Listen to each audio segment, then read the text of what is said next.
The following program is presented to you by the Hope Channel Network.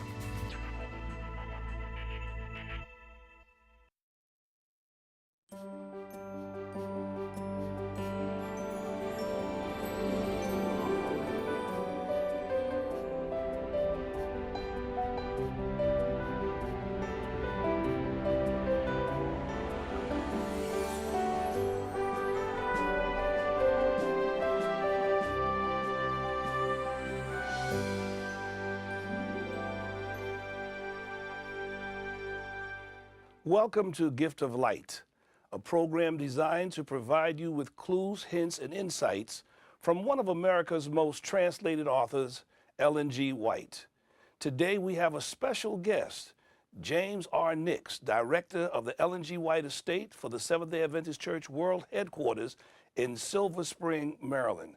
We welcome you today, Jim, and we're so glad you took a little bit of time out of your program to stop by. Good to be here.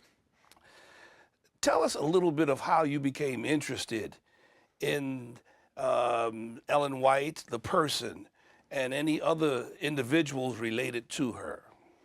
Well, I guess you have to start with the beginning. I grew up in an Adventist family, went to Adventist schools, was attending an Adventist college in the 1960s.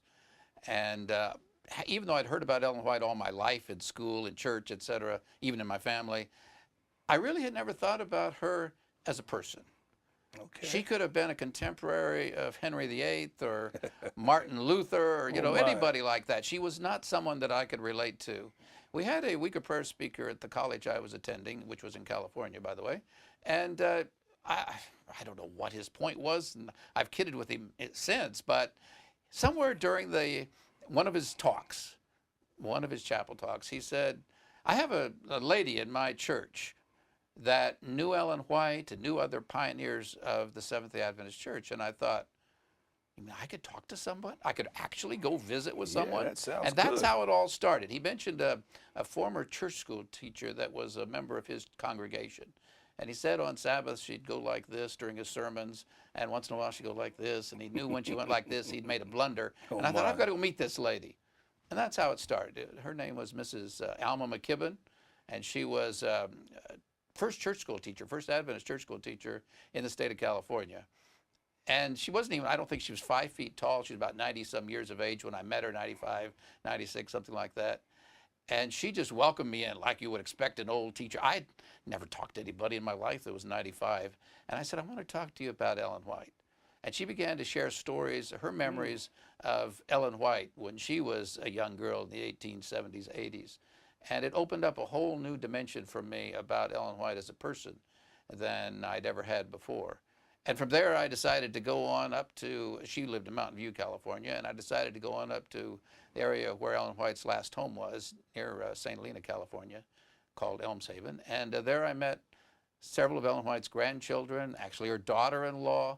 And it's interesting, even though you read what Ellen White wrote, and as you mentioned, she's been widely translated, a very prolific author, and yet when you find out what kind of a person she was, and you begin to see the type of person she was, how she interacted with her family and others, she really comes alive. Well, this is exciting because so often we have important people and we read about them in the newspapers, we see them on the television, and not always are we able to talk to someone who has had another view, another angle. Tell us about her grandchildren. I'm sure she had some grandchildren and any favorite memories they may have had of Ellen White. Well, actually, she had 7 grandchildren, and I had the privilege of meeting 5 of them. 2 of them had already died before I got interested in trying to talk to people that remembered Ellen White.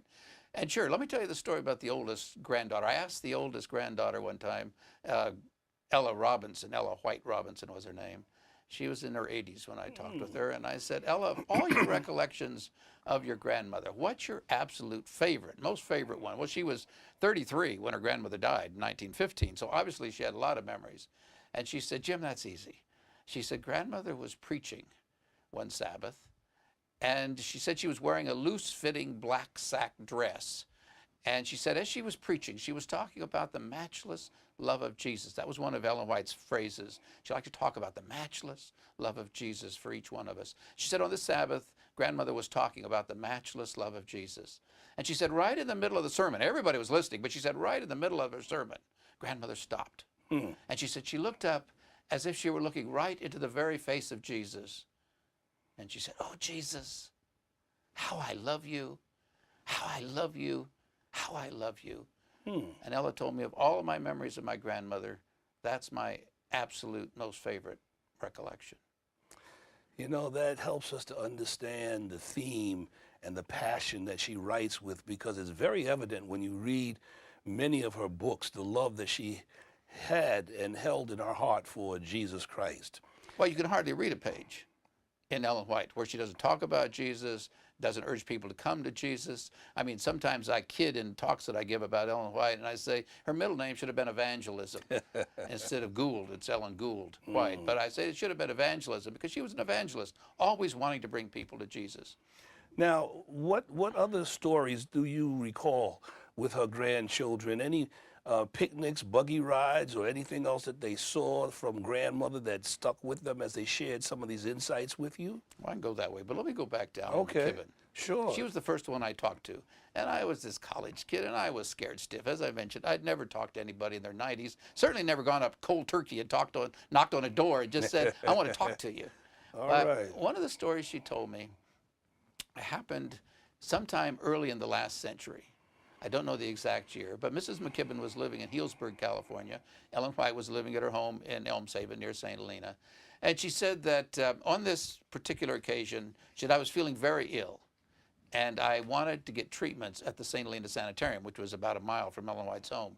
Now it's a St. Helena Adventist Hospital, but it was called the St. Helena Sanitarium then. So she said, I came over from Healdsburg, and there I was wanting to get some treatment in the sanitarium, but it was full. Manager's delight of patients, you know, terrible thing that happened, no beds. So she said, I was friends with some of Ellen White's staff, and so I went to the home of Miss Sarah Peck, who was one of Ellen White's secretaries at the time. And she said, I was there, felt miserable. And at night, she said, I could look right across the little lane, or little driveway, actually, between Miss Peck's cottage, where she was living, and Ellen White's home. And she said, you know, when you're sick, you just feel terrible, and you wish somebody was up. And she said, that's the way. I couldn't sleep, and I felt so miserable. And along about 1 or 2 o'clock in the morning, she said, a light came on in Ellen White's writing room. And she said, I knew Sister White, she called her Sister White, she said, I knew Sister White had no idea that I was even there. But she said, it just made me feel a little bit better knowing that someone else was awake. Now, one of the messages that Ellen White has given our church is about fresh air, healthful living, this kind of thing. Yes. And so Ellen White practiced that. She had her windows all open that night in her home. Miss Peck had her windows open. And Alma McKibben said, there on my bed, well, couch, I guess it was, looking up right at the window just across this little driveway at Ellen White's writing room. She said, through the still night air, I heard Ellen White pray. She said, I'd never heard anything like it in my life. Moving experience. She said, you know, I had read and studied the Bible about the burden of Isaiah for the people of God, or the burden of Jeremiah for the people of God. But she said, I never understood what it was when God puts the burden of an entire people on one of his messengers, like he had in the case of Ellen White. And she began to pray about this church and the leaders of this church and the pastors of this church and the teachers of this church and even the young people of the church, pouring out her soul to God on behalf of all of these different groups. She said, I'd never heard anything like it. I'll remember it as long as I live. And she actually lived to be about 103 or 104. I've forgotten exactly how old she was. So she remembered that for a long time. But it was the first time, that's something else that I've enjoyed doing through the years, are collecting prayers and stories about the prayers relating to Ellen White. Okay. It's the first time I had an insight into the intensity of Ellen White's burden for a soul or a group of people, or in this case, the leaders of the church, the pastors, et cetera, as she prayed that night. What makes this very interesting to many people is the fact that when you find a person who is very important, talks and writes about religion, and here you can see them practicing some of the very things they recommend in their book, because she says we should spend one thoughtful hour meditating on the life of Jesus. And here she is praying at night. There's nobody really listening per se. This lady happened to have been up. So it wasn't a staged prayer. This was her habit. Like Daniel prayed regularly, so she prayed regularly. Well, my understanding is that Mrs. McKibben had also heard Ellen White pray publicly, because often at the end of a talk or sermon, Ellen White would pray. But this was apparently different. It was much more intense. It was a private prayer that she didn't think anybody was listening. And we have other accounts of Ellen White praying her private prayers out loud. But yeah, you mentioned that practicing what you believe. Ellen White did practice. She loved to help people. I understand that she would even, in Battle Creek years earlier, she would go to auctions. Now, why would she go to an auction? Well, probably partially to just relax a little bit. They're kind of fun, and you get a dynamic going, you know, when people are bidding on things. But what was Ellen White's intention for going to an auction? Well, it was to buy bedsteads or chest of drawers. Well, what in the world? She already had her house furnished. Why did she need those things? Probably to help somebody, I would Precisely. venture to guess. Lots of people, when they had old wood cook stoves, their houses burned. So, and when a house burned, Ellen White didn't want to be scurrying around trying to find something to help somebody whose house had burned. She was ready. Just go out to the barn and... So she didn't buy cheap and sell high. She bought cheap to give away free. To give away free. That's well, we have other instances of her actually borrowing money, paying interest on it, so that she could help start a church or a school. Sometimes as high as 7% interest, we have records of her paying, borrowing money to give. That's very insightful, because it's telling us that she was not using her position or her writings to gain personal benefits, but she was there to help and encourage people. That's very true. That's the way she lived her life. That's why people loved her, liked to be around her. For those of you that have just turned in, you are listening to Gift of Light, and our special guest, James R. Nix, director of the Ellen White Estate for the Seventh-day Adventist Church in Silver Spring, Maryland. We've been talking about her little background on Ellen White, some of her grandchildren, some of the experiences, and some of the people who have known her and who testify and write about her. We're getting ready to go to break, and we want you to stay tuned, because some of the most fascinating insights that you will ever hear and see will be coming up very shortly. So stay tuned. Do not leave us. Don't change the channel. Stay put. Gift of Light will be right back.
Welcome back to this edition of Gift of Light. We're having a wonderful conversation with our guest, James R. Nix, director for the Ellen G. White Estate of the Seventh-day Adventist Church, world headquarters in Silver Spring, Maryland.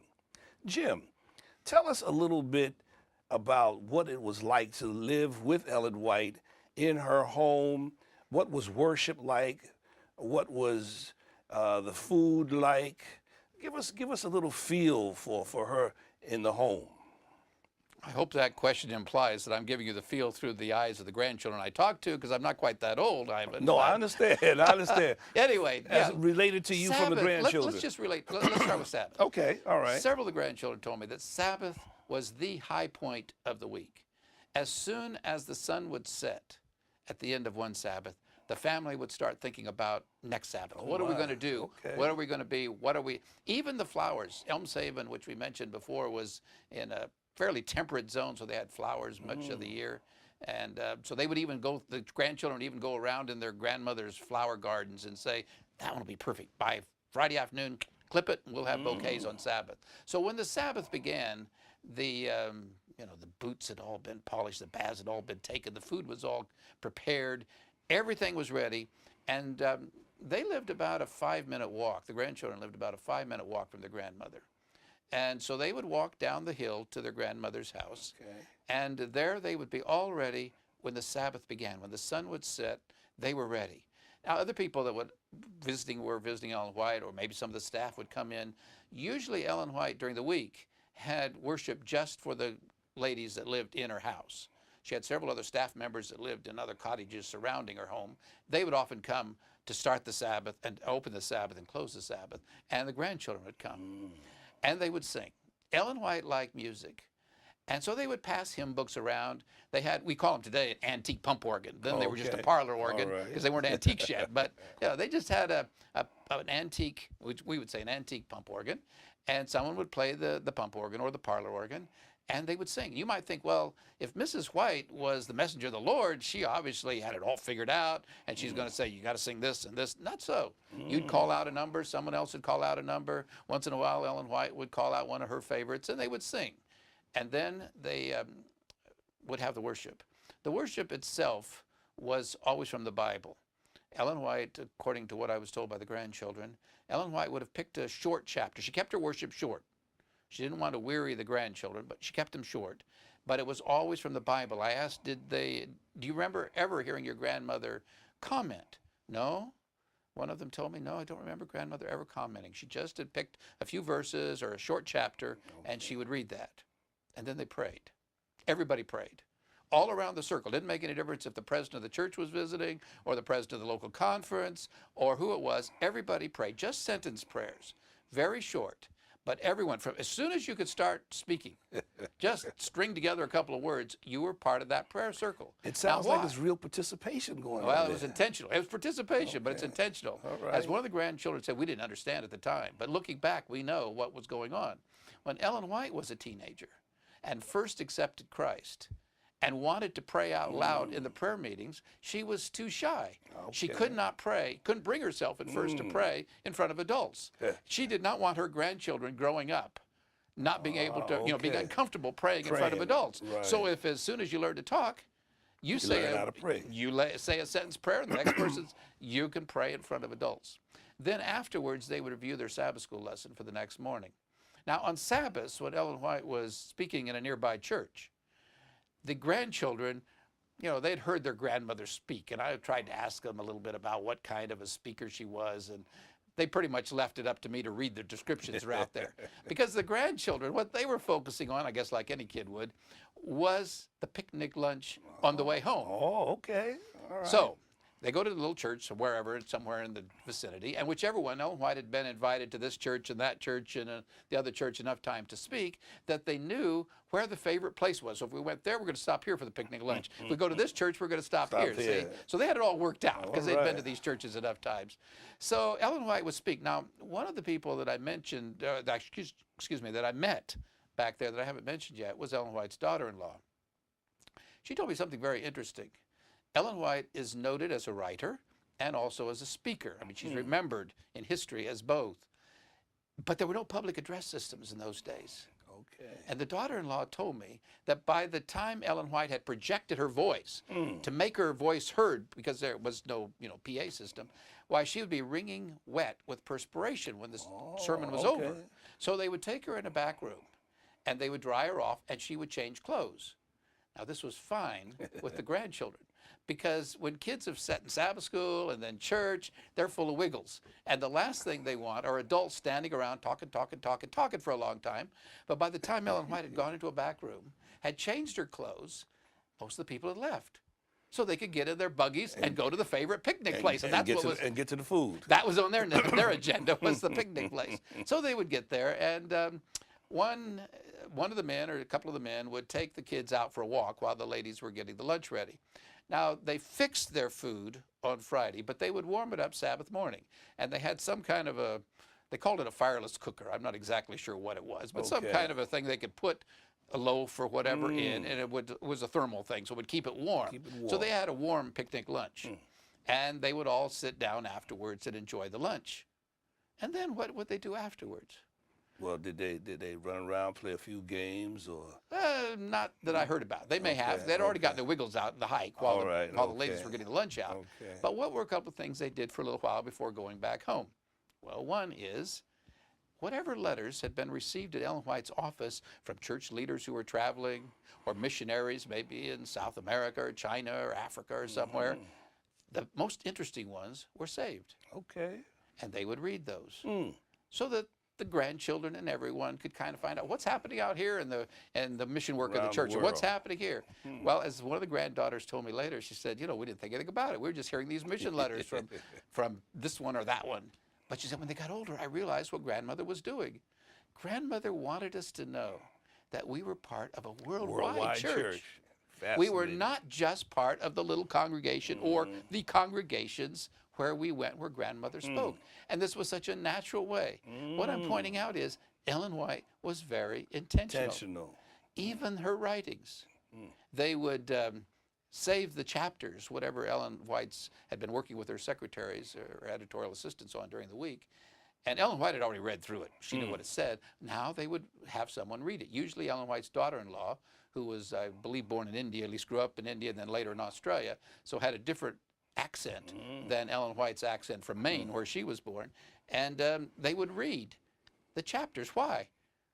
Well, because Ellen White knew at some point her grandchildren were going to have to decide, are those writings worth reading? And a natural way to be introduced is as they're growing up, they hear them. Yes, they hear them. Okay. I mean, as I say, Ellen White was an extremely intentional person. Now, to close the Sabbath was very much like opening the Sabbath. They would have the same, everybody would gather at Ellen White's house, the same thing in terms of singing and the reading of the scripture, except afterwards, when they'd had the prayer and everybody had prayed through the circle and all that, then Ellen White would ask her son, W.C. White, to tell some stories. Okay. Apparently, W.C. White, William storyteller? was a good storyteller. Okay. And what kind of stories did his mother often ask her son to tell? Stories about the early days of the Seventh-day Adventist Church. Not always, but often. Yes. And you see, he was born in 1854, so 9 years before the church was actually incorporated in 1863. So he'd lived through this history. But again, one of the grandchildren told me one time, you know, we didn't think anything about it. Papa, they called him Papa. Papa was just telling us stories. But later we realized what grandmother wanted was us growing up and knowing the history of our church. So we learned in school the history of our country. And in Sabbath school, we learned the history of the Christian church and the Bible. But now we're learning about the history of the Seventh-day Adventist Church. Talk about an intentional person. Ellen White was certainly an intentional person. Well, how intentional was she with mealtime in her house? Oh, well, how intentional was she? One, she wanted good food served at her house. Okay. But talk about intentional. Again, this is what was related to me by some of Ellen White's grandchildren. Ellen White had a cardinal rule at her meal table. Nothing unpleasant was to be brought to the meal table. Oh. Ellen White's view was, you have all day to talk about your troubles. You know, you can talk about them before, you can talk about them afterwards. But when you come to the table, not during leave mealtime. All right. If you got a problem, we'll talk about it afterwards, but we're not going to talk about it during the meal. I like that. So start with, everything's pleasant. There is no problem. There are no problems being discussed. Number two, especially the later years of her life, Ellen White, when she was younger, did a lot of the cooking herself. But as she got older, she didn't have as much strength to do some of the things. And so she had a cook. In the years that the grandchildren I had talked to, I remembered. And everything was served family style. So there was another rule in Ellen White's life, in Ellen White's home, and that is, if you don't want it today, just pass it on. So when I say it was served family style, they'd bring in a bowl of peas and it would go around, or carrots and it would go around, or the entree, or whatever. If you're not in the mood for peas today, or corn, or whatever Don't it was, say a word, just don't pass it say on. yuck. I don't want corn today. Yuck, yuck, yuck. I don't want beans. Don't throw it. Pass it on. Oh, okay. Because there's going to be a lot more good food coming. Food coming along. So people enjoyed coming to Ellen White's house. They'd stay, and why not? I mean, she's a good hostess. She always had a big garden. She'd plant fruit trees if they weren't already there. She had orchard of prune trees at her Elmshaven home. She didn't charge you. It didn't cost anything. So people would come and stay and stay. Now, if she was, somebody that was too uptight all the time, you obviously wouldn't do that. Well, let me ask you something. You said that she did a lot of speaking. Was there ever a time while she was speaking that one of her children fell asleep? Well, there was at least one time when her son, one of her grown sons fell asleep. Okay. Tell us about that. She was preaching. I don't know where this story happened, but the story has come down to us. She was preaching, and she noticed out in the audience that people were kind of making fun and poking and all that, and she couldn't figure out why. And as she was preaching, she happened to notice over her shoulder, there was her full-grown son sound asleep on the platform behind her. Wow. Now she knew why they were laughing and poking and, gesturing out in the congregation. So she said, when Willie, she called him Willie, he was William Clarence White. Willie was a little baby. I used to take him when I was preaching. In fact, she said, I even had a little cradle made when he was very small, just a baby, with extra wide foot rockers on the foot of the cradle. And with one foot, as I was preaching, I would stand there rocking the cradle. Okay. And she said, obviously, he learned to sleep during my sermons, and he hasn't outgrown the habit. Isn't that something? So, everybody laughed then. I suppose he woke up at that point. I don't know. But well, that really turned what could have been an embarrassing situation into a very humorous one. Well, Ellen White had a good sense of humor. Thank you so much, James Nix, for coming by and sharing with us those insights on Ellen White. Sometimes we don't get to see the inside view of great personalities. Thank you for listening to The Gift of Light. And we want you to tune in again. This has been a delightful experience with our special guest. And I have to thank you again because, as I said before, we do not always see the inside view. You shared with us what she did in her home, why people like to be in her home, how she kept the Sabbath, what she did on the Sabbath, and her intentionality with her children. I want to thank you again, and stay tuned and see us again. Stay in the light, walk in the light.